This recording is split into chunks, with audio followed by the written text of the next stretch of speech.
Good evening.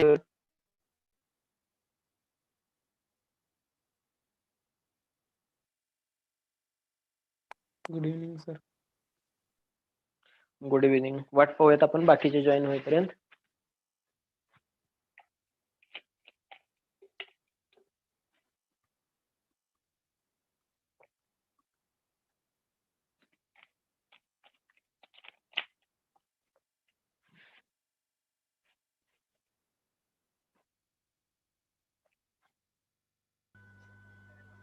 तर काय पाहत होतो आपण लास्ट लेक्चरला पिरियोडिक टेबलमध्ये इलेक्ट्रॉनिक कॉन्फिगरेशन कसं आहे प्रत्येक एलिमेंटचं. एस ब्लॉक मध्ये एस ब्लॉक एलिमेंटचा जो शेवटचा इलेक्ट्रॉन आहे हा एस सबसेल मध्ये जातो.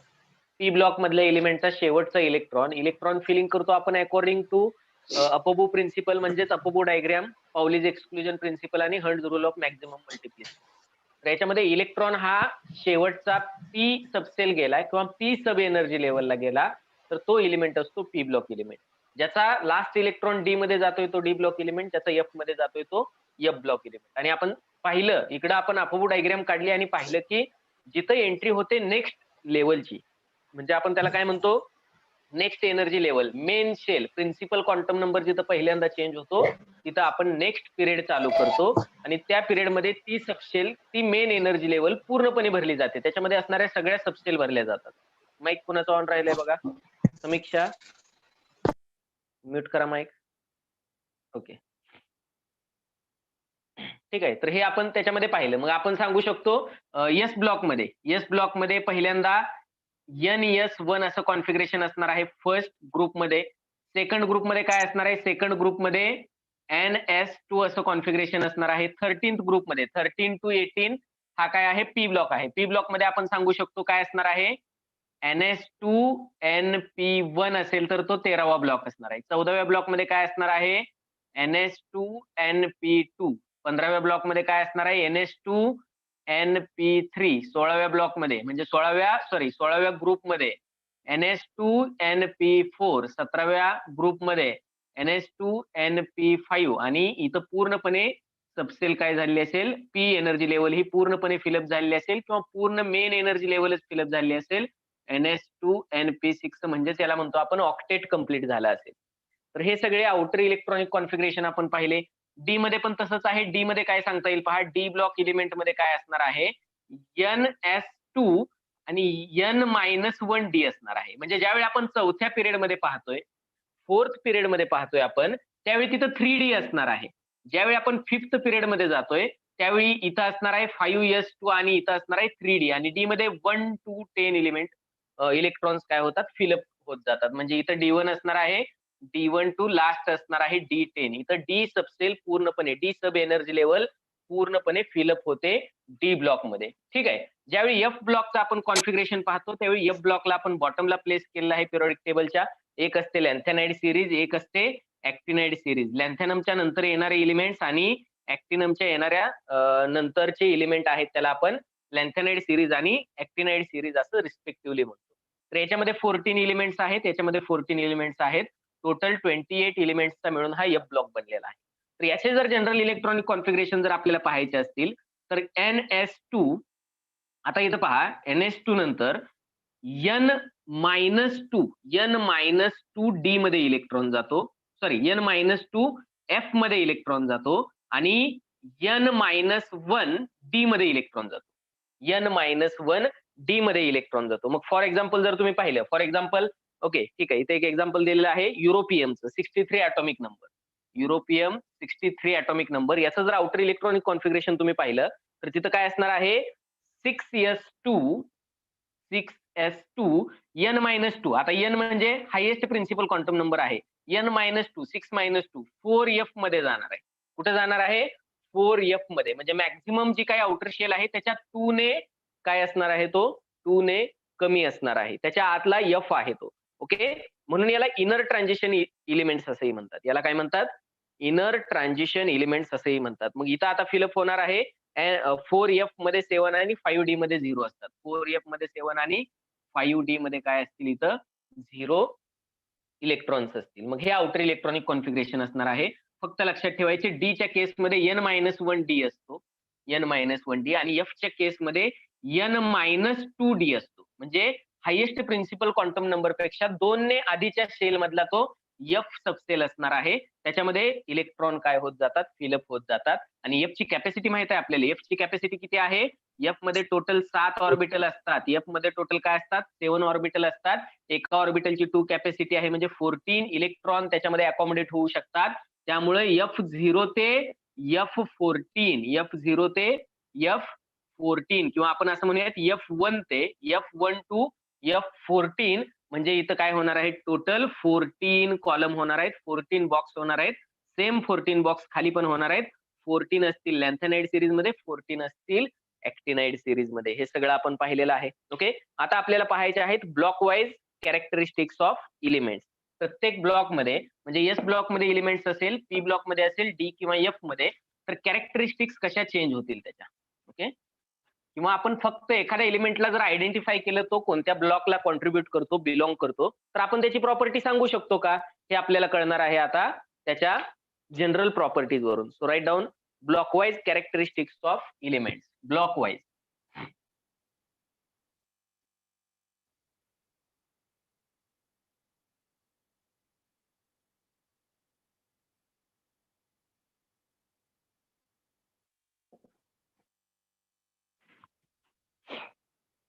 ब्लॉकवाईज कॅरेक्टरिस्टिक्स ऑफ एलिमेंट्स. ओके, मग ब्लॉकवाईज आपल्याकडे 118 एलिमेंट आहेत, आपल्याला माहित असणारे पिरियडिक टेबल मध्ये 118 एलिमेंट पैकी टोटल हे सगळे एलिमेंट 4 ब्लॉक मध्ये डिवाइड झालेले आहेत. त्याच्यामध्ये एस ब्लॉक आहे, पी ब्लॉक आहे, डी ब्लॉक आहे आणि एफ ब्लॉक आहे. एस पी डी एफ अशा 4 ब्लॉक मध्ये काय आहेत, डिस्ट्रीब्युशन झालेलं आहे. मग आपण जनरली 1 बाय 1 प्रत्येक ब्लॉकच्या एलिमेंटच्या कॅरेक्टरिस्टिक्स पाहूयात. So first characteristics of S block elements. So first characteristics of S block elements.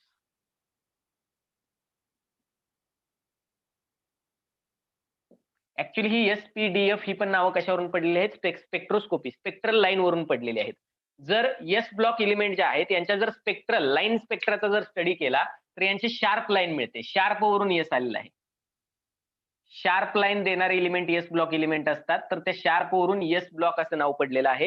हे जे इंट्रोड्यूस झालेले आहेत टर्म, त्याच्यानंतर सबसेलला पण नावं हीच दिली गेली आहेत. ज्याच्या आउटरमोस्ट ऑर्बिटमध्ये, आउटरमोस्ट सबसेलमध्ये काय होतो, तो इलेक्ट्रॉन जातो. म्हणजे थोडक्यात काय, त्याचा आउटर इलेक्ट्रॉन जो आहे एस सबसेल मधला, तर एस सबसेल मधला इलेक्ट्रॉन हा शार्प लाईन देतो. त्यालाच आपण असं म्हणतो की शार्प लाईन देणारे हे एस ब्लॉक एलिमेंट आहेत. ओके, पी ब्लॉक जे आहेत ते प्रिन्सिपल लाईन देतात. म्हणजे जे काही स्पेक्ट्रा आहे, तर स्पेक्ट्रामध्ये प्रिन्सिपल लाईन म्हणजे सगळ्यात मोठी जी लाईन असते तिला आपण प्रिन्सिपल लाईन म्हणतो. तर अशा मोठ्या साईजची लाईन देणारे कोण असतात? पी ब्लॉक एलिमेंट असतात. F block element fundamental line देतात. म्हणजे ज्यावेळी आपण एक्स आणि वाय ऍक्सिस ड्रॉ करतो त्यावेळी एक्स ऍक्सिसच्या जवळची जी काही लाईन असणार आहे, या ऍक्सिसच्या जवळ पहिली जी लाईन येणार आहे फंडामेंटल लाईन, तर हे फंडामेंटल लाईन कोण देतात? एफ ब्लॉक एलिमेंट देतात. आणि राहिलं कोण? डी ब्लॉक एलिमेंट हे वेगवेगळे ऑक्सिडेशन स्टेट असल्यामुळे डिफ्युज्ड लाईन देतात. डिफ्युज्ड कशाला म्हणू शकतो आपण? वितळणे. डिफ्यूज म्हणजे वितळणे किंवा स्प्लिट झाली लाईन थोडक्यात. अशी जर वितळल्यासारखी लाईन जर भेटली आपल्याला डिफ्यूज झालेली, तर आपण त्याला डिफ्युज्ड लाईन म्हणतो. म्हणजे एकच अशी शार्प कशाला म्हणतो आपण? फॉर एक्झाम्पल पहा, शार्पनर म्हणतो. पेन्सिलचं जर तुम्ही शार्पनरने शार्प टोक त्याचं काय केलंय, तयार केलंय आणि त्याच्याने एक लाईन मारताय तुम्ही. लाईन कशी येणार आहे ती लाईन?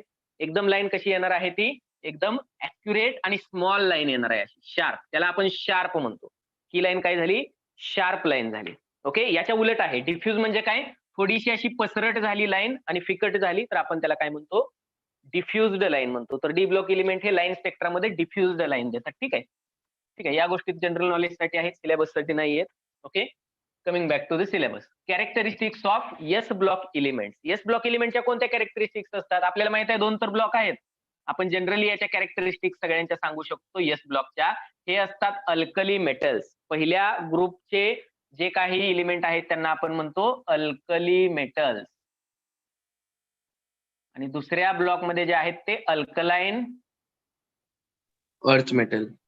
Earth metals. ऍसिडच्या अपोजिट काय? ऍसिडच्या अपोजिट बेस. आणि अल्कली म्हणजे काय मग? ठीक आहे, ठीक आहे. ही नावं तर तुम्हाला जनरली माहित आहेत. मला हे सांगा, what is mean by base and what is mean by alkali. ऍसिडच्या अपोजिट बेस आणि ऍसिडच्या अपोजिटच अल्कली. मग काय फरक आहे या दोन शब्दांमध्ये? What is mean by acid, sorry what is mean by base and what is mean by alkali? Sir मी सांगू का? येस कौशल. सर म्हणजे सर अल्कली हे असे बेस असतात जे पाण्यामध्ये डिझॉल्व्ह होतात. Yes good. अल्कली हे असे बेस आहेत जे पाण्यामध्ये डिझॉल्व्ह झालेले असतात, किंवा आपण असं म्हणू शकतो वॉटरमध्ये डिझॉल्व्ह करून जर बेसचं आपण सोल्युशन असू तर त्याला आपण डेफिनेटली अल्कली यूज करू शकतो. आणि general as it is solid जर तो बेस असेल तर आपण त्याला बेस म्हणतो. ओके, हा फक्त फरक आहे, नेम्स मधला फरक आहे हा फक्त, म्हणजे त्याला म्हणतो आपण टर्मिनॉलॉजी मधला डिफरन्स आहे हा फक्त, तेवढाच फरक आहे त्याच्यामध्ये. मग एस ब्लॉकच्या ट्रिक्स काय असतात हे तुम्ही जनरल सांगू शकता. ठीक आहे, याचा आउटर इलेक्ट्रॉनिक कॉन्फिगरेशन तुम्हाला माहित आहे NS1 आहे, आणि याचंही माहित आहे तुम्हाला NS2 आहे. ठीक आहे, Sir, तर हे yes sir, what is alkaline earth metal? Metal दिलेले आहेत. अर्थ मेटल म्हणजे ज्यांना आपण अर्थ क्रस्ट पासून मिळवू शकतो, अर्थ पासून आपल्याला त्याला काय करू शकतो, मिळवू शकतो, त्यामुळे ते नाव पडलेलं आहे अर्थ मेटल. अर्थ हा शब्द आलेला आहे. तर हे काय करतील, याच्या आउटर मोस्ट, ठीक आहे, फक्त हा एक्शन हायड्रोजन हा एक्सेप्शनल असणार आहे इथं. हायड्रोजन जर त्याला आणि त्याच्या शेवटच्या ऑर्बिट मध्ये जर त्याच्या एक इलेक्ट्रॉन आहे, ठीक आहे, तर पहिलं ऑर्बिट मध्ये ऑर्बिट असणार Sir, आणि बाकीच्यांना yes. sir, your voice is breaking and screen is blur. Okay, होऊन जाईल, क्लिअर होऊन जाईल, 2 मिनिट वेट करा. बाकीच्यांना ब्लर होते का? मला तर इकडे लॅपटॉप मध्ये Yes, sir. ब्लर होते. पहा, मला तर क्लिअर दिसते का, तर लॅपटॉप पण माझा कनेक्टेड आहे, इथून जे रेकॉर्ड होते ते मला लॅपटॉप वरती दिसतंय आणि सध्या तरी क्लिअर दिसते लॅपटॉप वरती. Now, sir, clear. पहा, आपल्या पिरियड मध्ये पहिली शेल, दुसऱ्या पिरियड मध्ये, मग आता आपण जर याची इलेक्ट्रॉनिक कॉन्फिगरेशन लिहिली, ठीक आहे, हायड्रोजन मी इलेक्ट्रॉनिक कॉन्फिगरेशन लिहितो. पहिल्या पिरियड मध्ये असणार, पहिल्या ग्रुप मध्ये असणार जो एलिमेंट आहे त्याच्यासाठी 1s1 हे आउटर इलेक्ट्रॉनिक कॉन्फिगरेशन असणार आहे. दुसऱ्या पिरियड मध्ये जो आहे प्रिन्सिपल नंबर हा 2 आहे, म्हणून आउटर इलेक्ट्रॉनिक कॉन्फिगरेशन S1 च राहणार आहे, यांची जागा घेणार आहे 2s1 असणार आहे. त्याच्या खाली जो येईल त्या 3s1 हे आउटर इलेक्ट्रॉनिक कॉन्फिगरेशन आहे. त्याच्या खाली येईल तो 4s1, 5s1, 6s, 7s हे आउटर इलेक्ट्रॉनिक कॉन्फिगरेशन असणार आहे. Okay, 1s1, 2s1, 3s1, 4s1, 5, 6, 7s1, पण S1 हेच आउटर इलेक्ट्रॉनिक. ठीक आहे, इथं जर चेक केलं आपण तर 2s2, ठीक आहे, व हेलियम आहे तो इकडे गेला. इथं जर चेक केलं तुम्ही 2s2, 3s2 असणार आहे, 4s2, 5s2, 6s2 आणि लास्ट असणार आहे 7s2. मग हे principal quantum number direct period number दर्शवतात. प्रिन्सिपल क्वांटम नंबरचं काम काय आहे, डायरेक्ट पिरियड नंबर दर्शवतात. का तर एक मेन एनर्जी लेवल किंवा मेन शेल ही आपण अलोंग पिरियड, एका पिरियड मध्ये आपण फिलअप करतोय तिला, येते का, या पिरियड तिला काय करतोय, फिलअप करतोय त्या मेन एनर्जी लेवलला. ओके, त्यामुळं 2s1 म्हटलं की तो दुसऱ्या पिरियड मध्ये, 4s2 म्हटलं की तो चौथ्या पिरियड मध्ये, पण s2 आहे म्हणून तो दुसऱ्या मध्ये गेला. तर हे आउटर इलेक्ट्रॉनिक कॉन्फिगरेशन आहेत. मग अल्कली मेटल आणि अल्कलाइन अर्थ मेटल हे काय करील, त्याच्या आउटर मोस्ट असणारे एक किंवा 2 electrons, 1 or 2 electrons easily donate करतील. का तर यांचं नेचर कसं आहे, काय सांगितलं मी, पिरियोडिक टेबल मध्ये राईटला इलेक्ट्रो पॉझिटिव्ह मेटल्स आहेत, राईटला किंवा या कोपऱ्यामध्ये जर तर मेटल्स आहेत. मग इलेक्ट्रोनिगेटिव्हिटी तिकडे वाढते, हे इलेक्ट्रो पॉझिटिव्ह आहेत, इलेक्ट्रॉन देण्याची टेंडन्सी आहे. मग 1 किंवा 2 इलेक्ट्रॉन हे काय करतील, 1 किंवा 2 इलेक्ट्रॉन हे करतील, लॉस करतील, आणि सिंगल पॉझिटिव्ह किंवा 2 पॉझिटिव्ह चार्ज, म्हणजे फॉर एक्झाम्पल M हा मेटल आहे, M बनेल, M डबल पॉझिटिव्ह बनेल, हे चार्ज करतील ते.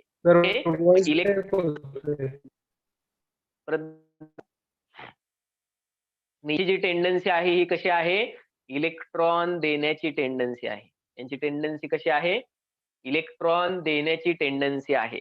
ओके, मग याच्यामध्ये लिथियम आणि बेरिलियम जर सोडले, म्हणजे इथं लिथियम आणि बेरिलियम जर सोडले, लिथियम आणि बेरिलियम 2 जर सोडले तर बाकीचे जे काही आहेत प्रिडॉमिनंटली कंपाऊंड तयार करतात, प्रिडॉमिनंटली आयोनिक कंपाऊंड दाखवतील हे, आणि हे काही वेळा प्रिडॉमिनंटली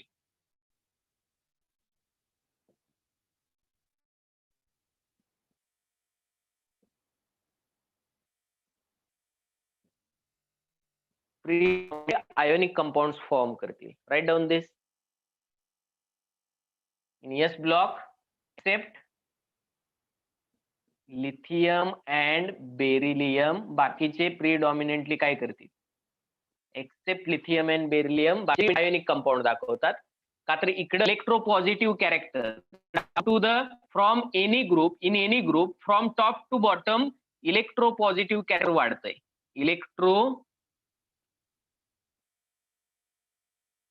पॉझिटिव्ह कॅरेक्टर वाढतंय. इलेक्ट्रोपॉझिटिव्ह कॅरेक्टर जेवढं वाढेल तेवढा कंपाऊंड हा त्याचा आयोनिक असणार आहे. को कंपाऊंड तयार करण्यासाठी इलेक्ट्रोपॉझिटिव्ह कॅरेक्टर नको आहे. कोव्हॅलेंट साठी नॉन मेटॅलिक कॅरेक्टर पाहिजे. इलेक्ट्रोपॉझिटिव्ह कॅरेक्टर वाढतंय म्हणजेच काय वाढतंय? मेटॅलिक कॅरेक्टर वाढतंय. मेटॅलिक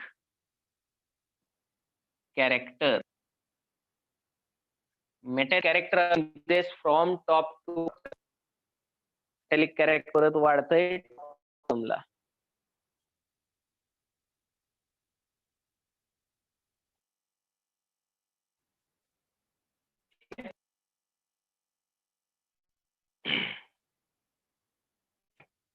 मग इलेक्ट्रोपॉझिटिव्ह कॅरेक्टर आहे म्हणजेच काय? हे इझिली किंवा 2 इलेक्ट्रॉन देईल.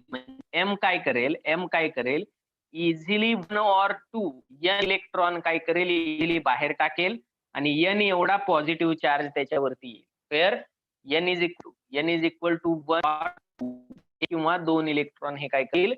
बाहेर टाकतील. 1 or 2 इलेक्ट्रॉन, 1 किंवा 2 इलेक्ट्रॉन बाहेर टाकतील आणि सिंगल पॉझिटिव्ह किंवा डबल पॉझिटिव्ह चार्ज कॅरी करतील. मग शेवटचा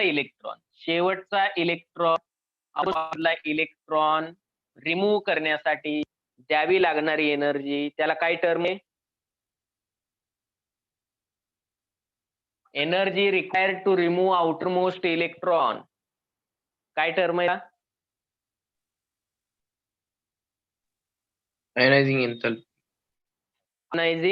आयोनायझेशन एन्थॅल्पी किंवा आयोनायझेशन पोटेन्शियल म्हणतो. मग आयोनायझेशन एन्थॅल्पी, आयन तयार, इलेक्ट्रॉन आयन तयार झाला म्हणून आपण त्याला काय म्हणतो? Ionisation enthalpy. मग यांच्या ज्या आयोनायझेशन एन्थॅल्पीज कशा असतील? लो आयोनायझेशन एन्थॅल्पीज असतील. का तर कॅरेक्टरच याचं इलेक्ट्रोपॉझिटिव्ह, इलेक्ट्रॉन देण्याची टेंडन्सी आहे. आयोनायझेशन एन्थॅल्पीज यांच्या लो. राईट डाऊन दिस ऑल्सो. लो आयोनायझेशन एन्थॅल्पीज असतील एस एलिमेंटच्या.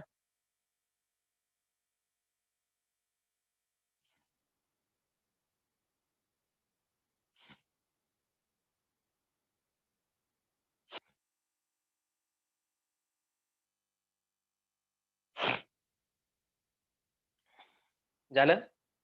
याच्यानंतर आपल्याला पाहायचं आहे characteristics of P block elements.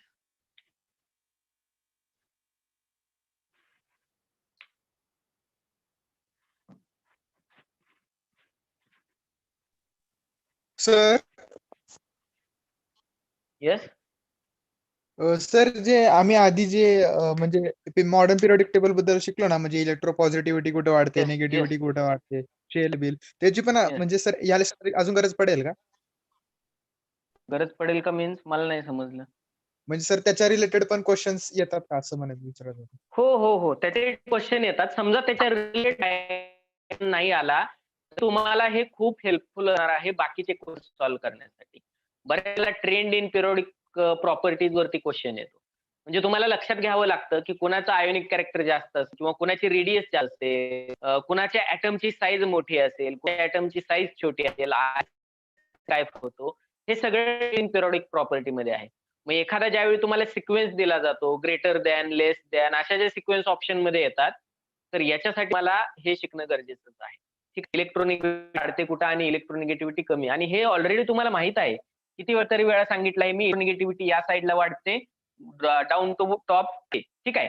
Top electronegativity कमी होते, राईट टू इलेक्ट्रोनिगेटिव्हिटी कमी होते. ठीक आहे. तर पी ब्लॉक मध्ये आपण पाहतोय हेलियम आहे. Group number 13 to group number 18. P block कुठे सिच्युएट आहे? Group number 13 to group number 18. 1 2 3 1 2 3 4 ठीक आहे. तर हा काय आहे? एवढा पी ब्लॉक आहे. एवढा पी ब्लॉक आहे. पी ब्लॉक मध्ये ग्रुप नंबर 13, 14, 15, 16, 17 आणि 18 असे 6 ग्रुप आहेत टोटल ग्रुप आहेत त्याच्यामध्ये. ओके. तर पी ब्लॉक हा असा ब्लॉक आहे ज्याच्यामध्ये ट्रॅडिशनल जे क्लासिफिकेशन की ज्याच्यामध्ये मेटल्स, नॉन मेटल्स आणि मेटॅलॉइड्स असे सिंपल 3 टाईप केले होते. तर त्याच्यापैकी सगळ्या टाईपचे एलिमेंट ह्या पी ब्लॉक मध्ये प्रेझेंट आहेत. जर तुम्ही सगळे मेटल आहे, डीप मध्ये पाहिलं सगळेच्या सगळे मेटल आहेत. इथं नॉन मेटल प्रेझेंट आहे. पण इथं जर तुम्ही कन्सिडर केलं तर इथं मेटल, नॉन मेटल, मेटॅलॉइड पण आहे. नॉन मेटल कुठं आहे? साईडला नॉन मेटल आहे. ठीक आहे. या साईडला मेटल आहे. बोरॉन पासून बोरॉन, सिलिकॉन, आर्सेनिक, पोलोनियम इथून एक झिगझॅग लाईन इथून जाते. त्या लाईनच्या along metalloids. What is mean metalloids? ज्यांना मेटल आणि नॉन मेटलच्या इन मेटॅलॉइड म्हणतो. ठीक आहे. इकडे मेटॅलिक कॅरेक्टर जास्त आहे, इकडे नॉन मेटॅलिक कॅरेक्टर जास्त आहे. मेटॅलिक कॅरेक्टर किंवा सगळ्या प्रॉपर्टी थ्रू हळूहळू चेंज होत जातात. हळूहळू चेंज होत जातात याला म्हणतात बदल होत जाणे. बदल होत जाणे यालाच टर्म आहे ट्रान्झिशन होतंय. त्याचं काय होतंय? प्रॉपर्टीचं ट्रान्झिशन होतंय. म्हणून डी ब्लॉक एलिमेंट जे काही आहेत या डी ब्लॉक एलिमेंटला ट्रान्झिशन एलिमेंट्स म्हणतात. ट्रान्झिशन एलिमेंट्स किंवा ट्रान्झिशन मेटल्स म्हणतात. ओके. आणि त्याच्याही आतल्या ऑर्बिटमध्ये ठीक आहे ते एफ ब्लॉक मध्ये पाहू आपण. इनर ट्रान्झिशन एलिमेंट्स एफ ला म्हणतात. ओके. तर यांना ट्रान्झिशन एलिमेंट म्हणतात. एलिमेंट अवेलेबल आहेत आणि इकडे मेटॅलॉइड अवेलेबल आहेत आणि या कोपऱ्यामध्ये इथं जी झिगझॅग जाईल या झिगझॅग लाईनच्या अलॉंग असणार आहेत नॉन मेटल्स असणार आहेत तिथं. मग आपण सॉरी मेटॅलॉइड्स असणार आहेत. इकडं नॉन मेटल्स आणि इथं असणार आहेत मेटॅलिक प्युअर. जसं जसं तुम्ही डाऊनला जाताय मेटॅलिक कॅरेक्टर वाढतंय. का तर इलेक्ट्रोनिगेटिव्हिटी कमी होत जाते आणि इलेक्ट्रोपॉझिटिव्हिटी तर काय होत जाते? वाढत जाते. मग इथं जर तुम्ही 18th ग्रुपचा जर विषय सोडला का तर इथं सगळे इनर्ट गॅस आहेत. इथं सगळे नोबेल गॅस ठीक आहे. हे तर बॉन्डिंग मध्ये पार्टिसिपेट करत नाहीत. पण इथं जर तुम्ही पाहिलं इथं कोण आहे? फ्लोरीन आहे. ठीक आहे. हेलियम, निऑन, फ्लोरीन आहे. फ्लोरीनच्या अगोदर ऑक्सिजन आहे. ऑक्सिजनच्या अगोदर नायट्रोजन आहे, कार्बन आहे आणि बोरॉन आहे. इथं जर कन्सिडर केलं तुम्ही 17वा ग्रुप जो आहे 17 नंबर जो ग्रुप आहे याला हॅलोजन फॅमिली म्हणतो आपण. याच्यामध्ये हॅलोजन आहेत. हॅलोजनच्या अगोदर जो ऑक्सिजन आहे ठीक आहे या ऑक्सिजनला चाल्कोजन्स म्हणतात. ट्रेडिशनल टर्म आहे चाल्कोजन. ऑक्सिजनची फॅमिली 16th नंबर ग्रुप याला चाल्कोजन्स म्हणतात. ट्रॅडिशनल वर्ड आहे हा चाल्कोजन्स म्हणतात याला. तर जे काही आहेत हे हायली इलेक्ट्रोनिगेटिव्ह आहेत. जे काही आहेत हे हायली इलेक्ट्रोनिगेटिव्ह आहेत या दोन काही एलिमेंट आणि हायली इलेक्ट्रोनिगेटिव्ह असल्यामुळे त्यांना आपण म्हणतो ते आर प्युअर नॉन मेटल्स. ते कसे आहेत? इलेक्ट्रॉन देत नाहीत. इलेक्ट्रॉनची टेंडन्सी नाही त्यांची इलेक्ट्रॉन घेण्याची टेंडन्सी आहे. मग आपण जर त्याला याने दाखवलं तर ते इझिली एक किंवा दोन इलेक्ट्रॉन इझिली गेन आणि एक किंवा दोन इलेक्ट्रॉन ते गेन करतायत. म्हणजे जर एक्स ने एक इलेक्ट्रॉन गेन केला त्याच्यावरती मायनस असा चार्ज येणार आहे. जर एक्स ने 2 इलेक्ट्रॉन गेन केले तर त्याच्यावरती एक्स 2 मायनस चार्ज येणार आहे. म्हणजे हे कॅटायन बनवत नाहीत. हे काय ऍनायन बनवतात. हे काय बनवतात? ऍनायन्स बनवतात. मेटल काय बनवतात? ऍनायन्स बनवतात. मग आता मला सांगा ठीक कोण सांगतंय बघा. मगाशी आन्सर मला सुरेशनं दिलं होतं. आता कोण देतंय? इलेक्ट्रॉन गेन करताना लास्ट करताय अशा वेळी काही अमाऊंट ऑफ एनर्जी काय होते? काही अमाऊंट ऑफ एनर्जी ती रिलीज झालेली एनर्जी. इलेक्ट्रॉन गेन करताना रिलीज झालेली एनर्जी त्याला काय म्हणतो आपण? Electron gain एन्थॅल्पी.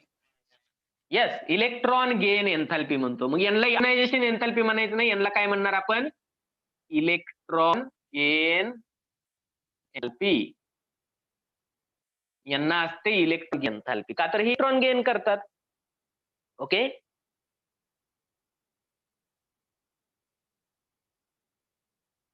राईट डाऊन दिस. मी इथं हे इलेक्ट्रॉन गेन एन्थाल्पी शो करतील. आणि इलेक्ट्रॉन गेन एन्थाल्पी कशी असणार आहे, जितका जास्त तो इलेक्ट्रोनेटिव्ह आहे तितकी इलेक्ट्रॉन गेन एन्थाल्पी त्याची लो असणार आहे. जशी जशी इलेक्ट्रोपटी वाढेल तसं इलेक्ट्रॉन गेन एन्थाल्पी काय होते त्यांची परत ती पण वाढत जाते, का तर त्यांचं नेचर मेटॅलिक होत जातं. मग इलेक्ट्रॉन देण्याची टेंडन्सी जास्त वाढते त्यांची.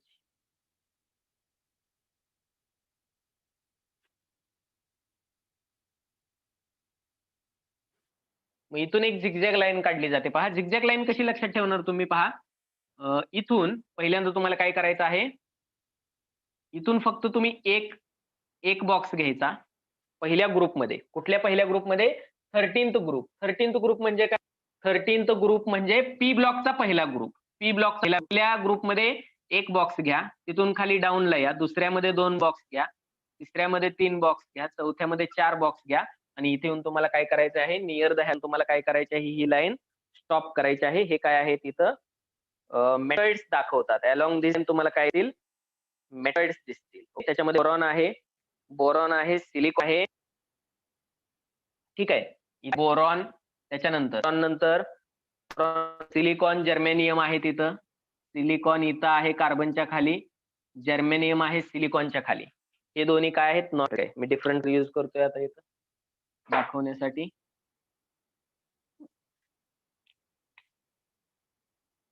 Boron, silicon, germanium.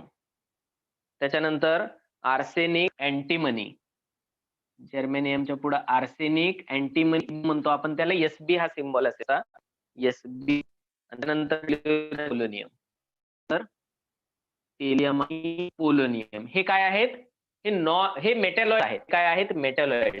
यांना डिस्टिंग्विश करणारी जी लाईन दाखवत असतो त्याला झिगझॅग लाईन म्हणतो आपण.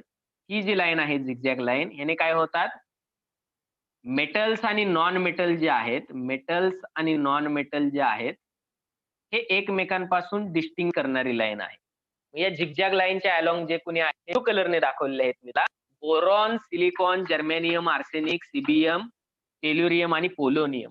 सीबियम म्हणजेच अँटीमनी, टेल्युरियम आणि पोलोनियम. तर हे जे आहेत हे सेपरेट केलेले काय आहेत, मेटॅलॉइड्स आहेत.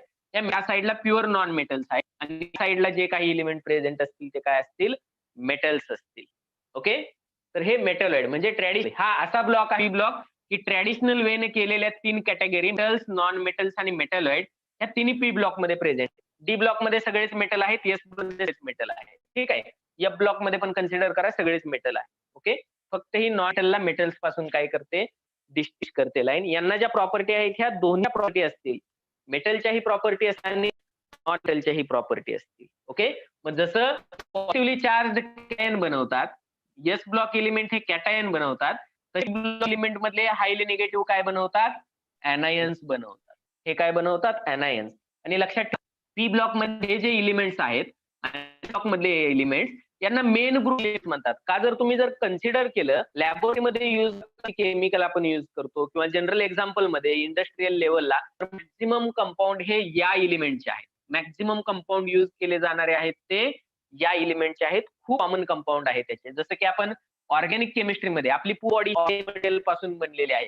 त्याच्यामध्ये काय असणार आहे, कार्बन, ऑक्सिजन, नायट्रोजन आणि हायड्रोजन असणार आहे. काय असणार आहे, कार्बन, ऑक्सिजन, नायट्रोजन आणि हायड्रोजन असणार आहे. येते का लक्षात? येतोय आवाज, क्लिअर येतोय? No sir. ठीक आहे. काय सांगतोय मी, हे जे एस ब्लॉक आहेत आणि हे जे पी ब्लॉक एलिमेंट आहेत यांना मेन ग्रुप एलिमेंट म्हणतात. मेन ग्रुप एलिमेंट का म्हणतात, लॅबोरेटरीमध्ये केले जाणारे किंवा कॉमन एक्झाम्पल जे काही केमिकल यूज करतो हे मॅक्झिमम कंपाऊंड याचे आहेत. बाकीच्या सगळ्यांचा यूज हा मिनिमम आहे. ओके. त्यामुळे जास्तीत जास्त आपल्याही सिलेबसला स्टडी याच कंपाऊंडचा आहे.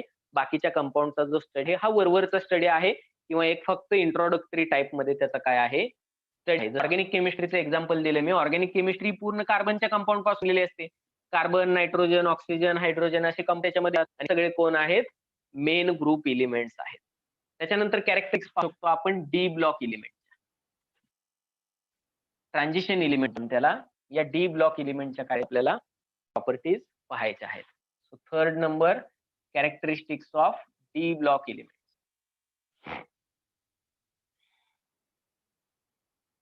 डी ब्लॉक हा चालू होतो ग्रुप नंबर 3 पासून आणि कुठपर्यंत जातो हा ग्रुप नंबर 12 पर्यंत. म्हणजे टोटल किती आहे त्याच्यामध्ये 10 च्या 4 सिरीज आहेत, म्हणजे 40 एलिमेंट्स असतील इथं 10. ओके, मग इथं कॉन्फिगरेशन आहे, हे कॉन्फिगरेशन पाहिलं आपण इथं D1 असतं आणि एंड पर्यंत D2 D3 असं वाढत जाऊन D10 होतं. D10 असं कॉन्फिगरेशन होतं त्याचं. किती सिरीज आहेत? सिरीज आहेत. लक्षात ठेवा, 4th period, 5th period, 6th आणि 7th पिरियड मध्ये हे काय आहे डी ब्लॉक कॉन्ट्रीब्युट होतो. पण इथं आउटर इलेक्ट्रॉन जातो 3D मध्ये, इथं जातो 4D मध्ये, इथं जातो 5D मध्ये आणि इथं जातो 6D मध्ये. आउटर इलेक्ट्रॉन म्हणजे n म्हणजे हायेस्ट ट्रिपल क्वांटम नंबर, त्याच्यापेक्षा एकने कमी. So n-1d. याचं इलेक्ट्रॉनिक कॉन्फिगरेशन मागायचं असेल तर ns2 n-1d1 असणार आहे. म्हणजेच काय असणार आहे 4s2 3d, म्हणजे याच्यापेक्षा एकने कमी असणार आहे. आउट एस नंतर जातो 3D मध्ये, 4s नंतर कुठे जातो 3D मध्ये. मग नेहमी हेच असणार आहे. जर तुम्ही या एलिमेंटचं चेक केलं 5d, तर इथं असणार आहे 6s2 5d1 असणार आहे. 5d1 म्हणजेच आपण जनरल सांगू शकतो ns2 n-1d. त्याच्यामध्ये जातील 1 to 10. जर तुम्ही क्रॉस गेलात त्याच्यामध्ये हॉरिझॉन्टली जर तुम्ही लेफ्ट टू राईट, तर 1 to 10 इलेक्ट्रॉन त्याच्यामध्ये काय होत जातील, फिलअप होत जातील. ठीक आहे, सगळेच आहेत metals. Take down this. All D block elements are metals. म्हणतात transition elements, called as transition element or transition metals. Transition elements किंवा ट्रान्झिशन मेटल्स असं म्हणतात. ट्रान्झिशन का म्हणतात? एस ब्लॉकच्या ज्या काही प्रॉपर्टीज आहेत, एस ब्लॉक एलिमेंटच्या ह्या मेटॅलिक प्रॉपर्टीज आहेत, इकडे जाईल तशा नॉन मेटॅलिक प्रॉपर्टीज. तर ह्या ज्या प्रॉपर्टीज आहेत ह्या सगळ्या प्रॉपर्टीज हळूहळू चेंज होत जातात. म्हणजे काय होत जातं त्याच्यामध्ये ट्रान्झिशन होत जातं. ट्रान्झिशन होत जातं म्हणून त्यामध्ये इकडे तुम्ही आलात एस ब्लॉकच्या जास्त प्रॉपर्टी दाखवली, इकडे जर गेलात तुम्ही पी ब्लॉकचे, म्हणजे हे जे ट्रान्झिशन होतंय non metallic left to right जाताना हे ट्रान्झिशन होतंय, हळूहळू होणारा बदल आहे, त्यालाच आपण ट्रान्झिशन म्हणतो. म्हणून हे नाव पडलेलं आहे ट्रान्झिशन मेटल्स. यांना काय म्हणणार आपण? ट्रान्झिशन एलिमेंट किंवा ट्रान्झिशन मेटल. आणि इथं जर तुम्ही चेक केलं प्रॉपर्टीज, तर D1 to D10 म्हणजे त्याच्यामध्ये D1 असणार आहे, D2 D3 D4 D5 D6 D7 D8 D9 आणि D10 हे असे कॉन्फिगरेशन आपल्याला आहेत. म्हणजे मोस्ट ऑफ द याच्यामधले मॅक्झिमम एलिमेंट मध्ये D इम्प्लिटली फील्ड आहे. Most of the element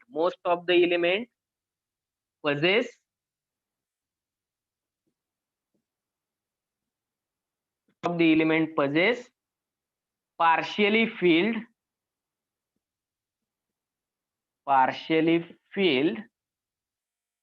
d orbitals किंवा d सबसेल. मग पार्शियली फिल्ड डी ऑर्बिटल जे आहेत याच्यामुळे सगळ्या प्रॉपर्टी या मेटल्सला येतात. म्हणजे कोणत्या प्रॉपर्टी येतात? व्हेरिएबल ऑक्सिजन स्टेट आहे, म्हणजे 3 जाऊ शकतील, 2 जाऊ शकतील, 4s मधले 2 जातील, इथले 3 देईल. तर हा काय करेल? वेगवेगळ्या ऑक्सिडेशन स्टेट्स दाखवेल. कोणत्या प्रॉपर्टीज देतात यांना? पार्शियली फिल्ड डी ऑर्बिटल मुळे व्हेरिएबल. हे सगळं D and F block element मध्ये आपल्याला स्टडी करायचं आहे. 12th स्टँडर्ड फर्स्ट चॅप्टर आहे D and F block element study करायचे आहे. व्हेरिएबल ऑक्सिडेशन स्टेट, वेगवेगळ्या ऑक्सिडेशन स्टेट्स असतात, त्याला म्हणतात व्हेरिएबल ऑक्सिडेशन स्टेट. एकापेक्षा जास्त ऑक्सिडेशन स्टेट. जसं की आपण पाहिलं टिटॅनियम 2+ असतो, टिन काय प्लस असतो, टिन काय असतो 4. ठीक आहे, तर अशा वेगवेगळ्या प्रॉपर्टीज. मॅंगनीज तर प्रॉपर्टीज दाखवतो. मॅंगनीज जो आहे तो +2 +3 +4 +5 +6 आणि +7 एवढ्या ऑक्सिडेशन स्टेट दाखवतो. पूर्ण पिरियोडिक टेबल मध्ये सगळ्यात जास्त ऑक्सिडेशन स्टेट याला आहेत, मॅंगनीजला. कुठं आहे हा? 25 नंबरला आहे मॅंगनीज. ठीक आहे, तर हायेस्ट ऑक्सिडेशन स्टेट दाखवणारा एलिमेंट आहे, म्हणतात व्हेरिएबल ऑक्सिडेशन स्टेट. या प्रॉपर्टीज येतात. कशामुळे येतात? पार्शियली फिल्ड और इनकम्प्लिटली फिल्ड डी. अजून कोणत्या प्रॉपर्टीज आहेत? अनपेअर्ड इलेक्ट्रॉन जर याच्यामध्ये असतील, अनपेअर्ड इलेक्ट्रॉन, तर पॅरामॅग्नेटिक कॅरेक्टर आहे. सो वी कॅन से पॅरामॅग्नेटिझम असणार आहे. ही पण प्रॉपर्टी येईल त्याला. कलर आयन्स असतील, अनपेअर्ड इलेक्ट्रॉन असतील तर कलर्ड आयन्स असतील. कलर्ड आयन्स दाखतील ते. त्याच्या आयन्सला मोस्ट ऑफ द कलर्स असतात. कलर इंडस्ट्री, जे काही पेंट इंडस्ट्री वगैरे आहे त्याच्यामध्ये डी ब्लॉकचे कंपाऊंड मोठ्या प्रमाणावर यूज केले जातात. किंवा फटाक्यांचे वगैरे आपण कलर पाहतो, जे काय आपण फायर क्रॅकर्स यूज करतो किंवा हवेमध्ये आकाशामध्ये जी काही रोषणाई केली जाते दिवाळीच्या किंवा कोणत्याही आनंदाच्या क्षणी, त्याच्यामध्ये वेगवेगळे कलर इंट्रोड्यूस होत असतात त्या फटाक्यांमधून, वर्क्स मधून.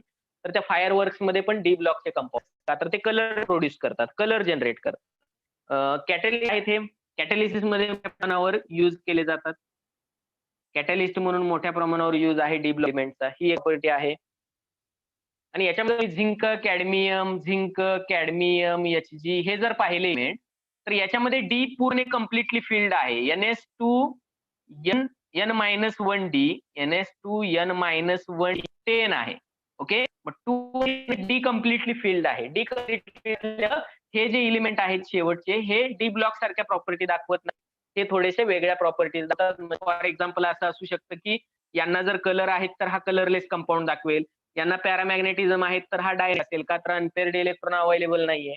ठीक आहे, स्टेट जास्त दाखवणार नाही तो, का तर त्याच्यामध्ये व्हेरिएबल जाण्यासाठी आयन नाही. स्टेबल कॉन्फिगरेशन आहे हे. स्टेबल कॉन्फिगरेशन असल्यामुळं इलेक्ट्रॉन, अनपेअर्ड इलेक्ट्रॉन ज्या काही प्रॉपर्टीज आहेत त्या प्रॉपर्टीज ते काय करणार नाहीत, थोड्याशा डिफरंट प्रॉपर्टीज दाखवतील.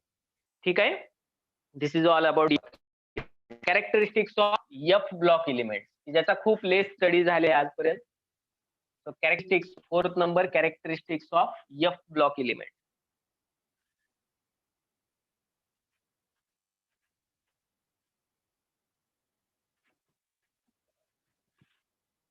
परत एकदा F ब्लॉक कुठं प्रेझेंट आहेत म्हणून मी सांगितलं, या दोन बॉक्स मध्ये F ब्लॉक प्रेझेंट आहे. इथं असतो डी ब्लॉक मधला लॅन्थॅनम आणि इथं असतो ऍक्टिनम. डी लॅन्थॅनम आणि ऍक्टिनम हे जर तुम्ही बाजूला केले, यांना जर बाजूला घेताय तुम्ही, लॅन्थच्या खाली 14 एलिमेंट सापडतील आणि ऍक्टिनमला बाजूला करा, त्याच्या खाली बॉक्स मध्ये, आणि मग ते आपण दाखवतो पिरियडिक टेबलच्या बॉटम.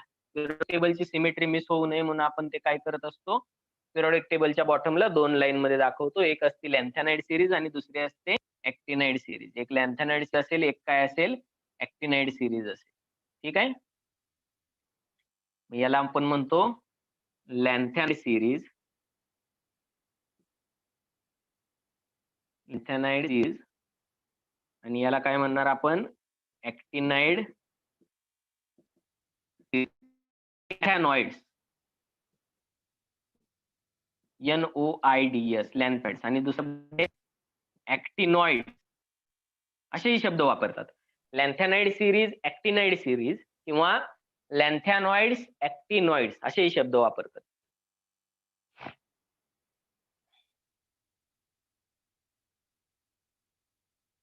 तर 57 नंबरला हा लॅन्थॅनम आहे. 57 नंबर हा लॅन्थॅनम आहे, जो डी ब्लॉकमेंट आहे. याच्यानंतर येणारे 14 म्हणजे कोण आहेत, हेल्थ मध्ये याचा डिटेल मध्ये स्टडी होणार आहे तुम्हाला. तर याच्यानंतरचे येणारे कोण, त्यावेळी तुमच्या नाव पण लक्षात राहून जातील त्याची. सिरियम टू लेशियम, सिरियम 58 ला असेल, 58 नंबरचा सिरियम टू ल्युटेशियम आहे 71 ला. हे आहेत 13 एलिमेंट्स. ही जी सिरीज आहे याला आपण लॅन्थॅनाइड सिरीज म्हणतो. राईट डाऊन दिस ऑल्सो. आणि ऍक्टिनमच्या नंतर येणारे त्याला ऍक्टिनाइड सिरीज म्हणतो आपण. काय म्हणतो, ऍक्टिनाइड सिरीज. ठीक आहे, तर 89 नंबरला ऍक्टिनम हा प्रेझेंट आहे. 89 नंबरला हा डी ब्लॉकमेंट आहे. याच्यानंतर येणारे जे 40 आहेत, थोरियम टू लॉरेन्सियम. 90 नंबरला असतो थोरियम, थोरियम टू लॉरेन्सियम. लॉरेन्सियम आहे 103 नंबर, 103 ऍटॉमिक नंबर असेल. हे जे 14 एलिमेंट आहेत यांना आपण ऍक्टिनाइड सिरीज म्हणतो. ही असेल लॅन्थॅनाइड सिरीज आणि ही असेल ऍक्टिनॉइड सिरीज. डी यांना रेअर अर्थ एलिमेंट्स म्हणतात. अर्थ मध्ये तर सापडतात पण रेअर सापडतात, म्हणून रेअर अर्थ इलिमेंट, रेअर अर्थ इलिमेंट्स म्हणतात. याचा जो शेवटचा इलेक्ट्रॉन आहे, शेवटचा जो इलेक्ट्रॉन आहे हा n-2f मध्ये जातो, n-2f मध्ये जातो. म्हणून याला डी आहे, n-d पण आहे इथं आणि शेवटी आहे ns. तर शेवटचा इलेक्ट्रॉन n-2, n-d आणि s तिथं असतं, तिथं आपण त्याला काय म्हणतो n- किंवा आपण सरळ लिहूयात, सरळ फॉर्म लिहूया ns n-1d. हे एवढं कॉन्फिगरेशन असेल तर हा ब्लॉक इलिमेंट, हा काय आहे डी ब्लॉक इलिमेंट आहे. ओके, येस काय असणार आहे 0 1 किंवा 2 याच्यामध्ये 0 1 2 3 4 10 पर्यंत जाऊ शकतात. आणि इथं आता आहे n-2 म्हणजे याच्याही आतली f सबसेल, याच्याही आतली f सबसेल 0 to 14 पर्यंत त्याची कॅपॅसिटी आहे. ठीक आहे, ब्लॉक पेक्षाही आतली सबसेल फिलअप होते, त्याच्यामध्ये शेवटचा इलेक्ट्रॉन जातोय, म्हणून याला इनर ट्रान्झिशन एलिमेंट्स असे म्हणतात. काय म्हणतात? Inner transition elements. Inner orbit मध्ये येतोय म्हणून इनर ट्रान्झिशन एलिमेंट्स असेही म्हणतात. किती नावं झाली पहा. रेअर अर्थ एलिमेंट्स, लॅनॉइड्स, ऍक्टिनॉइड्स, लॅन्थॅनॉइड्स, ऍक्टिनॉइड्स किंवा inner rare earth elements, inner transition combinedly म्हणतात या दोन्ही सिरीजला मिळून.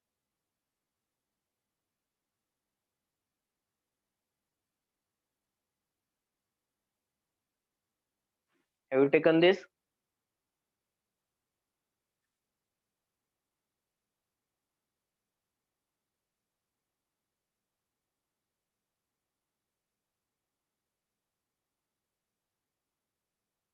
झालं? युरेनियम 92 युरेनियम याच्यानंतरचे जे इलिमेंट आहेत, elements post to the uranium. Uranium हा नेचर मध्ये भेटतो. युरेनियम मध्ये नैसर्गिक साठे आहेत, आपण इम्पोर्ट करणार होतो अमेरिकेपासून. आपल्याकडे थोरियमचे साठे आहेत. तर थोरियम, युरेनियम हे जे कंपाऊंड आहेत, हे जे इलिमेंट आहेत, हे नेचर मध्ये सापडतात. याच्यानंतरचे जे आहेत यांना युरेनियम असा एक शब्द वापरलेला आहे, ट्रान्स युरॅनिक इलिमेंट म्हणतात. त्यांना काय म्हणतात? ट्रान्स इलिमेंट किंवा ट्रान्स युरॅनिक असंही म्हणतात किंवा ट्रान्स युरॅनियम इलिमेंट, ट्रान्स युरॅनिक किंवा ट्रान्स युरॅनियम इलिमेंट ही म्हणतात. म्हणजे युरेनियमच्या नंतर येणारे. आणि हे कुठे असतील? हे ऍक्टिनॉइड सिरीज मध्ये असतील. 92 च्या नंतर येणारे म्हणजे हे कुठे असतील? ऍक्टिनॉइड सिरीज मध्ये आहेत. हे मॅनमेड आहेत आणि हे जे आहेत हे मॅनमेड आहेत आणि हे सगळे रेडिओ ऍक्टिव्ह आहेत. रेडिओ ऍक्टिव्ह इलिमेंट्स आहेत. रेडिओ ऍक्टिव्हिटी दाखवतील, स्पॉन्टेनियस रेडिएशन इमिट करतात, त्याच्यामधून continuously beta gamma rays emit होत असतात, जे खूप हॅझार्डस असतात हेल्थसाठी. तर न्यूक्लिअर किंवा ऍटॉमिक बॉम्ब मध्ये किंवा न्यूक्लिअर एनर्जी करण्यासाठी आपण या एलिमेंटचा यूज होत असतो. त्याच्यामध्ये थोरियम पण वापरलं जातं, युरेनियम पण वापरलं जातं. ठीक आहे. तर न्यूक्लिअर केमिस्ट्रीमध्ये आपल्याला हे एक्झाम्पल येणार आहेत. न्यूक्लिअर केमिस्ट्रीमध्ये आपला याचा स्टडी होऊन जाईल व्यवस्थित. ठीक आहे. इथं आणखी काही डाऊट याच्यामध्ये? इथपर्यंत काही डाऊट्स आहेत का? रिप्लाय मी. कौशल समजलं? Kedar, Isha,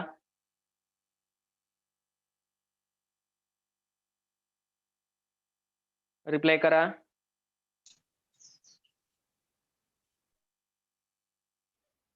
Suresh, yes? Yes sir. आवाज येत नाही मला तुमचा. ठीक आहे, हो आता आला. कौशल समजलंय? कौशल आवाज येत नाही माझ्यापर्यंत. कळलं सर? कळलं? ठीक, आता आवाज आला. ऋषिकेश, रंगी, व्हॉइसचा खूप प्रॉब्लेम आहे. प्रॉब्लेम आहे. माझा व्हॉइस येतोय व्यवस्थित? येतोय ना? ठीक आहे. व्हॉइस नाहीये थोडासा. सर ब्रेक होतोय सर मध्ये. Samiksha, Sanskriti. Yes sir. Samiksha. Yes ठीक सर. आहे. याच्यानंतर आपल्याला पाहायचं आहे periodic element properties.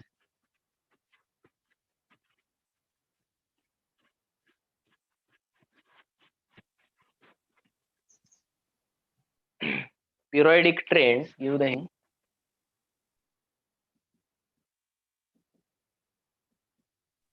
Sir.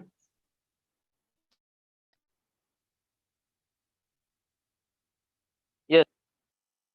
Sir, physics lecture is there. Actually सरांचा कॉल आलेला मला. सर अकॅडमी वरती आहेत, 12वीचं त्यांच्यासाठी ऑफलाईन लेक्चर आहे. तिथून अजून त्यांचं लेक्चर सुटलेलं नाहीये. तर लेक्चर नंतर तरी फिजिक्सचं लेक्चर, पण सर तुम्हाला मेसेज करतो म्हटलेत. मेसेज करून टाइम अपडेट करतील की लेक्चर कधी होणार आहे किंवा होणार नाही. ठीक आहे. Okay sir. पण लगेच तर होणार नाही माझ्या लेक्चर नंतर. ओके. का तर सर बिझी आहेत अजून. जेव्हा पोहोचतील घरी ते. पिरियडिक ट्रेंड, ट्रेंड म्हणजे काय म्हणू शकतो आपण? मीन बाय ट्रेंड, ट्रेंड आहे, नवीन फॅशन आहे, म्हणजेच काय, नवीन काहीतरी असेल तर आपण त्याला ट्रेंड म्हणतो किंवा फॅशन म्हणतो. तसं आहे पिरियडिक ट्रेंड म्हणजे काय आहे? पिरियडिक ट्रेंड म्हणजे काय आहे? टॉप टू बॉटम येताना. ओके. ज्यावेळी तुम्ही अक्रॉस पिरियडिक टेबल तुम्ही जाताय, लेफ्ट टू राईट जाताय, टॉप टू बॉटम जाताय, तर त्यावेळी प्रॉपर्टीज मध्ये कसा ग्रॅज्युअली चेंज होतो याला काय म्हणतात? ज्यावेळी सुरुवातीला ज्या सायंटिस्टनी पिरियडिक करण्याचा प्रयत्न केला, ओके, कुणी केला, डोबेरायनरने ट्रायड केले, न्यूलँडचे किंवा पिरियडिक टेबल होता, मग लॉ मॉडिफाय झाला आणि नवीन टेबल आला. त्या नवीन पिरियडिक मॉडर्न पिरियडिक टेबल पर्यंत एकच मेन कन्सेप्ट होती पिरियडिक मागं, periodicity in the property. Periodicity in the properties म्हणजे काय सांगा, रिपीट करतो मी परत एकदा रिपीट करतो मी. ठीक आहे. व्हॉइस ब्रेक होतोय. परत एकदा रिपीट करू मी. परत एकदा रिपीट करतोय. आय थिंक सो हा काहीतरी इश्यू आहे.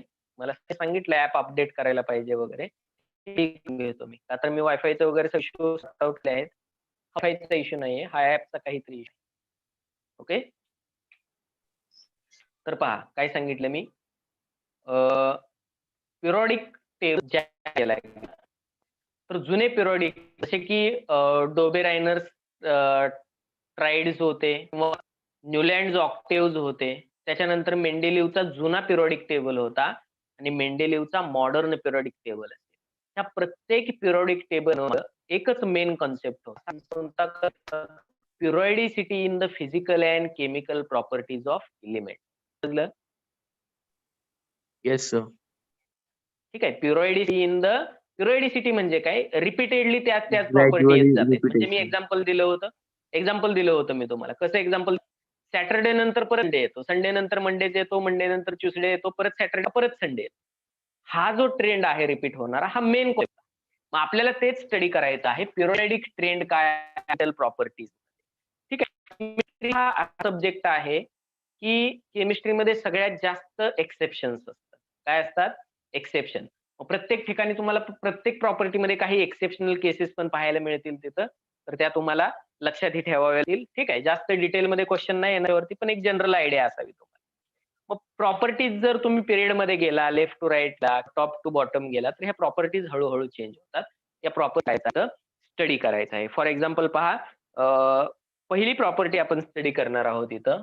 First property, effective nuclear charge and screening effect. the heading effective nuclear and screening effect. खूप महत्वाची प्रॉपर्टी आहे. 12th स्टँडर्ड मध्ये पण D and F block element मध्ये तुम्हाला ही प्रॉपर्टी यूज होणार आहे.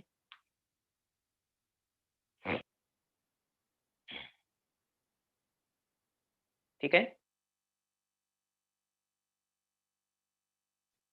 आता पहा, हा न्यूक्लियस एखाद्याचा हे पहिलं ऑर्बिट आहे, हे दुसरं ऑर्बिट आहे.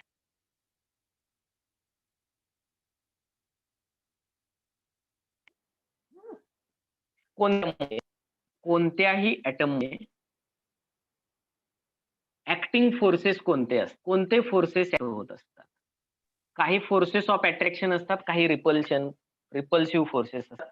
2 टाइप्स ऑफ फोर्सेस असतील. एक असेल फोर्स ऑफ ऍक्शन आणि दुसरा असेल फोर्स ऑफ रिपल्शन. ओके, तर मला सांगायचं न्यूक्लियस मध्ये पॉझिटिव्ह चार्ज आहे, न्यूक्लियस आहे, ठीक आहे. सराउंडिंग शेल आहेत, इलेक्ट्रॉन्स आहेत. सराउंडिंग शेल्स मध्ये काय आहेत? इलेक्ट्रॉन्स आहेत. तर मला सांगायचे फोर्स ऑफ अट्रॅक्शन कुठे असणार आहे?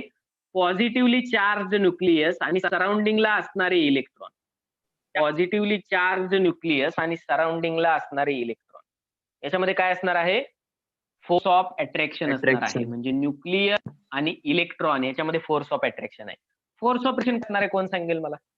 इलेक्ट्रॉन्स. इलेक्ट्रॉन शेजारी असे दोन इलेक्ट्रॉन मध्ये काय असणार? फोर्स ऑफ रिपल्शन असणार. त्या दोन मध्ये काय असणार आहे? Force of repulsion. हा त्याला तिकडे ढकल, हा इकडे ढकलेल. म्हणजे किंवा इन बिटवीन इलेक्ट्रॉन्स हे काय असणार आहे? फोर्स ऑफ रिपल्शन असणार आहे. This is clear. मग जनरल कन्सिडरेशन मध्ये आपण सांगितलं होतं पॉझिटिव्हली चार्ज न्यूक्लियस आणि अराउंड काय आहे? इलेक्ट्रॉन.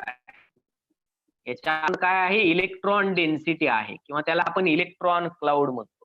त्या इलेक्ट्रॉन क्लाउडला वेगळा टर्म दिली आपण इलेक्ट्रॉन डेन्सिटी म्हणून, आणि पॉझिटिव्हली चार्ज न्यूक्लियस आपण वेगळा केला. एक्स्ट्रा न्यूक्लिअर रिजन मध्ये इलेक्ट्रॉन फोर्सेस प्रेझेंट आहेत आणि याच्यामध्ये फोर्स ऑफ अट्रॅक्शन प्रेझेंट आहे. आता न्यूक्लिअर चार्ज म्हणजे काय पाहूयात. न्यूक्लिअर चार्ज काय? कोणावरती चार्ज आहे? कोणावरती चार्ज आहे न्यूक्लियस मध्ये? इलेक्ट्रॉन्स. न्यूक्लियस मध्ये चार्ज कोणावरती आहे सुरेश? Sir protons. प्रोटॉन्स. कोणता चार्ज आहे? पॉझिटिव्ह. म्हणजे प्रोटॉन वरचा जेवढा काही पॉझिटिव्ह चार्ज आहे त्याला. मग मी जर असं कन्सिडर केलं की याच्यामध्ये 11 प्रोटॉन आहे, तर 11 हा न्यूक्लिअर चार्ज आहे, ठीक आहे. न्यूक्लिअर चार्ज हा झे रिप्रेझेंट करतात, बरोबर की नाही?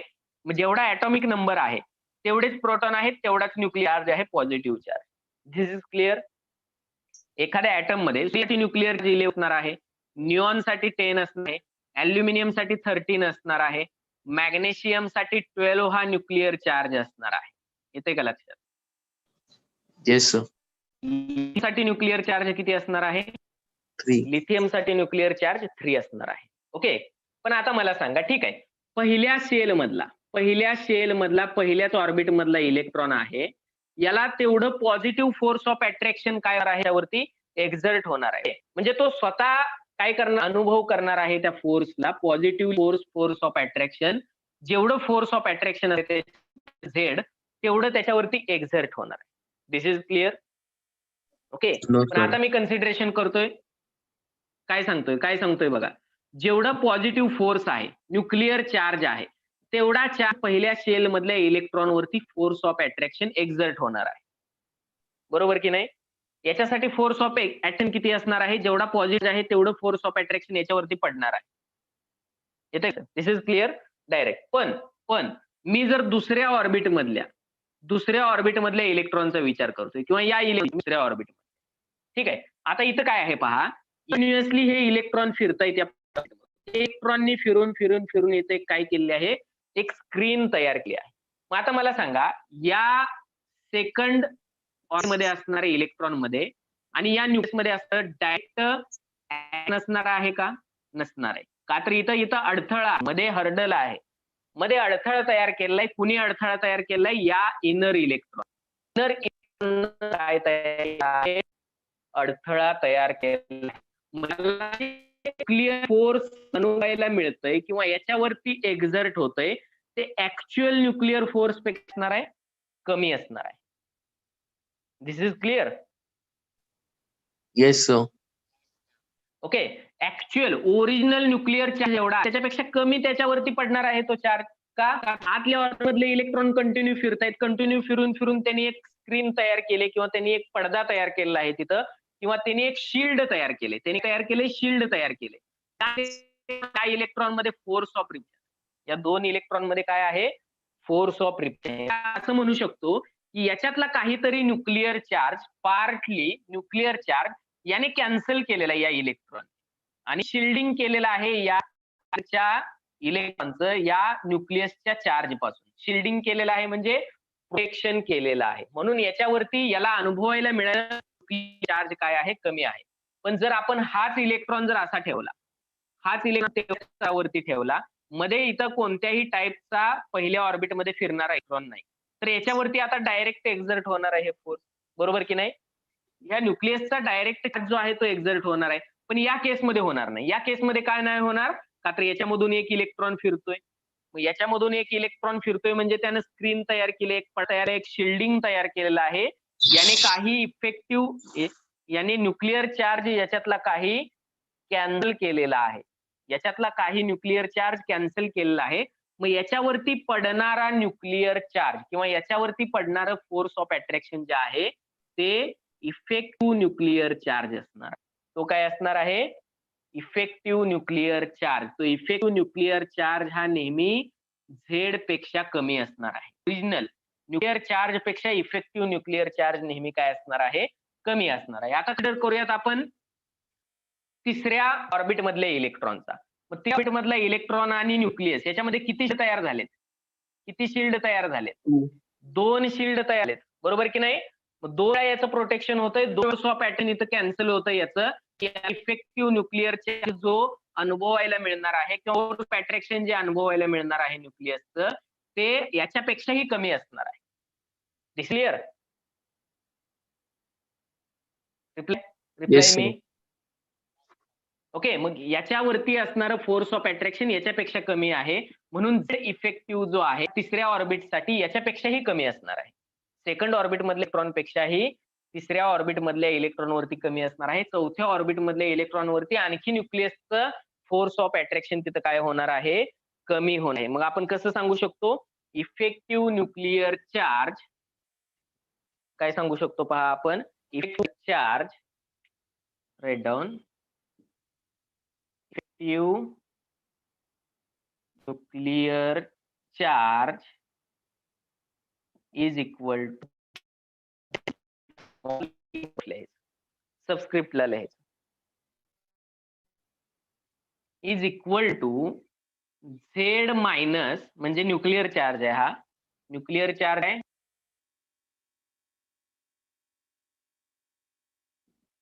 Z, Z minus electron shielding, electron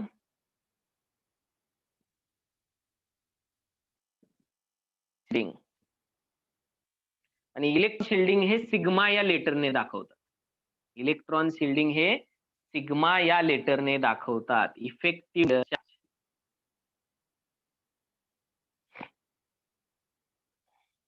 आणि या सिग्माला काय म्हणतात? सिग्माला काय म्हणतात? शिल्डिंग कॉन्स्टंट किंवा स्क्रीनिंग कॉन्स्टंट म्हणतात. शिल्डिंग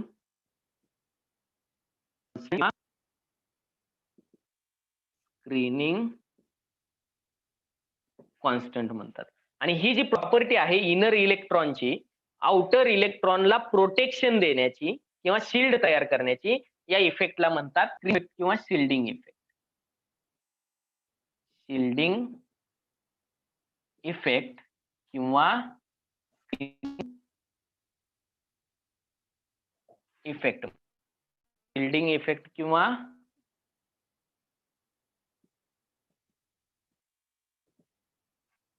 शिल्डिंग इफेक्ट किंवा स्क्रीनिंग इफेक्ट म्हणतात.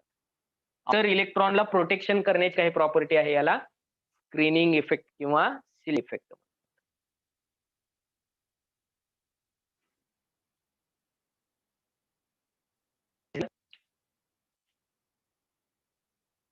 दिस इज क्लिअर? Yes, sir. आता मला सांग, आपण काय करतोय? पिरियड मध्ये लेफ्ट टू राईट जातोय. पिरियड मध्ये फॉर एक्झाम्पल पहा, फॉर एक्झाम्पल दुसऱ्या पिरियड मध्ये चाललोय आपण, ठीक आहे? एनएस आहे, पहिली शेल पूर्ण भरली. आता दुसऱ्या पिरियड मध्ये, ठीक आहे, शेल मध्ये 2 इलेक्ट्रॉन आहेत, दुसऱ्या शेल मध्ये 1 इलेक्ट्रॉन आहे. दुसऱ्या ऑर्बिट मध्ये कोणाचं एक्झाम्पल आहे? लिथियमचं, ठीक आहे? न्यूक्लियस मध्ये किती प्रोटॉन झाले? न्यूक्लियस प्रोटॉन झाले, तेवढेच इलेक्ट्रॉन आहे, ठीक आहे? तर इथं जो आहे हा झेड इफेक्टिव्ह आहे, ठीक आहे? झेड इफेक्टिव्ह, काहीतरी त्याच्या फोर्स एक्झर्ट होतंय, समजा लिथियम नंतर आपण बेरिलियमचं एक्झाम्पल घेतलं, ठीक आहे. न्यूक्लियस मध्ये काय फरक झाला? लिथियम आणि बेरिलियम ॲटम मध्ये काय फरक झाला? न्यूक्लियस मध्ये एक प्रोटॉन वाढला. न्यूक्लियस मध्ये एक प्रोटॉन वाढला. मग न्यूक्लिअर चार्ज ए वाढला. न्यूक्लिअर चार्ज झाला 1 ने वाढला. Nuclear charge increased by okay. आणि एक इलेक्ट्रॉन पण वाढला त्याच्या आउटर ऑर्बिट मध्ये. मग एक इलेक्ट्रॉन वाढला त्याच्या आउटर ऑर्बिट मध्ये, ठीक आहे. मग आता इथं जर तुम्ही कन्सिडर केलं, स्क्रीनिंग इफेक्ट मध्ये काही चेंज झालाय का? स्क्रीनिंग इफेक्ट मध्ये काही चेंज झालाय का? नो. काहीच चेंज नाही झाला. 2 इलेक्ट्रॉन होते आत शिल्ड देण्यासाठी, तेवढे 2च इलेक्ट्रॉन आहेत शिल्डिंग करण्यासाठी, प्रोटेक्शन करण्यासाठी 2 इलेक्ट्रॉन होते. सेम आहे. स्क्रीनिंग इफेक्ट मध्ये काही फरक नाही झाला, पण इफेक्टिव्ह क्लिअर चार्ज वाढला. न्यूक्लिअर चार्ज वाढला आणि इलेक्ट्रॉन जो वाढतोय तो त्याच ऑर्बिटमध्ये. मग इफेक्टिव्ह न्यूक्लिअर चार्ज तो इथं काय होणार आहे? इन्क्रीज होणार आहे. इफेक्टिव्ह न्यूक्लिअर चार्ज इन्क्रीज झाला. याचं मिनिंग काय आहे? न्यूक्लियसचं अट्रॅक्शन, न्यूक्लियसचं काय वाढलं? अट्रॅक्टिव्ह फोर्स वाढलं. न्यूक्लियसचं अट्रॅक्टिव्ह फोर्स वाढलं. बरोबर की नाही? बरोबर की नाही? रिप्लाय मी. समजतंय का सुरेश? गौरंगी Yes. समजतंय? सर लास्ट पॉइंट नाही कळाले. ठीक आहे. जर ठीक आहे, काय सांगतोय मी पहा. लिथियमचं एक्झाम्पल घेतलं, दुसऱ्या ऑर्बिटमध्ये एकच इलेक्ट्रॉन आहे. त्याच्यानंतर बेरिलचं एक्झाम्पल घेतलं आपण. मग बेरिलियमचं एक्झाम्पल घेतल्यानंतर काय काय वाढलेलं आहे? झेड ॲटॉमिक नंबर वाढला. म्हणजे इथं 3 प्रोटॉन होते, इथं 4 प्रोटॉन आहेत न्यूक्लियस मध्ये. मग इफेक्टिव्ह न्यूक्लिअर चार्ज किंवा न्यूक्लिअर चार्ज 1 ने वाढला. न्यूक्लिअर चार्ज काय झाला? 1 ने वाढ. Lithium to beryllium. आणि इलेक्ट्रॉन सेकंड ऑर्बिट मध्ये. इलेक्ट्रॉन हा तिथंच फिलअप होतोय, त्याच ऑर्बिट मध्ये होतोय. स्क्रीनिंग इफेक्ट मध्ये काही चेंज झाला? स्क्रीनिंग इफेक्ट मध्ये काही चेंज आहे का? No. Screening effect 2 electron shield देत होत नाही तिथं शिल्ड देण्यासाठी. पण इफेक्ट न्यूक्लिअर चार्ज वाढलेला आहे. प्रोटेक्शन जेवढं आहे तेवढंच आहे, पण फोर्स ऑफ अट्रॅक्शन 1 ने वाढलेला आहे. म्हणजे काय झालंय? Effective nuclear charge, nuclear attractive force वाढलेलं आहे. Attractive force of increases, that's why radius decreases. मग रेडियस काय होणार आहे? रेडियस थोडीशी कॉन्ट्रॅक्ट होणार आहे, थोडीशी कमी होणार आहे. बेरिलियमसाठी ही रेडियस असते. बेरिलियमसाठी काय असणार आहे? आतली रेडियस असणार आहे. म्हणजे रेडियस काय झाली? रेडियस कमी झाली. रेडियस कमी म्हणजे काय कमी झालं? साईज कमी डिक्रीजेस. मग जशी जशी एका मध्ये आणखी एखादं एक्झाम्पल घ्या याच्या पुढचं. बोरॉनचं एक्झाम्पल घ्या. इफेक्टिव्ह न्यूक्लिअर चार्ज वाढला. स्क्रीनिंग इफेक्ट वाढलाय का? Screening No. इफेक्ट नाही वाढला, पण इफेक्टिव्ह न्यूक्लिअर चार्ज एका युनिटने अजून वाढला. एक टन ऍड झाला, एक टन आउटर ऑर्बिट मध्ये आला. म्हणजे इफेक्टिव्ह न्यूक्लिअर चार्ज वाढला, म्हणजे अट्रॅक्टिव्ह फोर्स ऑफ न्यूक्लियसचं. आणखी कसं अट्रॅक्ट करणार आहे? हा आउटर इलेक्ट्रॉनला. आउटर इलेक्ट्रॉन याने अट्रॅक्ट केल्यामुळे आणखी थोडी रेट काय झाली?